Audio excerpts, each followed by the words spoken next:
নবাবগঞ্জ উপজেলার সোনা মসজিদ সীমান্ত এলাকায় এক বিশেষ অভিযান পরিচালনা করে পাথর বোঝাই একটি ভারতীয় ট্রাকসহ ৫,৯৩৫ বোতল নেশাজাতীয় সিরাপ জব্দ করেছে বিজিবি।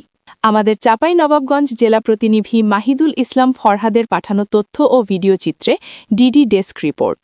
সীমান্ত এলাকায় মাদক ও চোরাচালান বিরোধী জিরো টলারেন্স নীতি বাস্তবায়নে বড় ধরনের সাফল্য অর্জন করেছে চাঁপাইনবাবগঞ্জের মহানন্দা ব্যাটালিয়ন ৫৯ বিজিবি।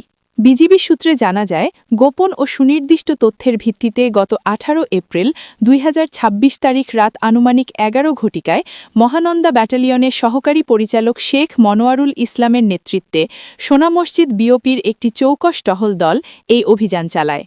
সীমান্ত পিলার ১৮৫/২S হতে প্রায় ৭০০ গজ বাংলাদেশের অভ্যন্তরে শাহবাজপুর ইউনিয়নের পিরোজপুর গ্রামস্থ আলম ট্রেডার্সের স্টোন ইয়ার্ডে পার্কিং করা একটি ভারতীয় ট্রাকে তল্লাশি চালানো হয়। তল্লাশিকালে ট্রাকের পাথরের স্তূপের নিচে বিশেষভাবে ত্রিপল দিয়ে মোড়ানো অবস্থায় ২০টি বস্তা পাওয়া যায়। বস্তাগুলো থেকে ফেন্সিডিলের বিকল্প হিসেবে ব্যবহৃত বিপুল পরিমাণ নেশাজাতীয় সিরাপ উদ্ধার করা হয়। উদ্ধারকৃত মাদকের তালিকায় রয়েছে এসকুফ ডিএক্স সিরাপ ৩,৮৯৭ বোতল, ফেয়ারডিল সিরাপ ২,০৩৮ বোতল, মোট ৫,৯৩৫ বোতল নেশাজাতীয় সিরাপ।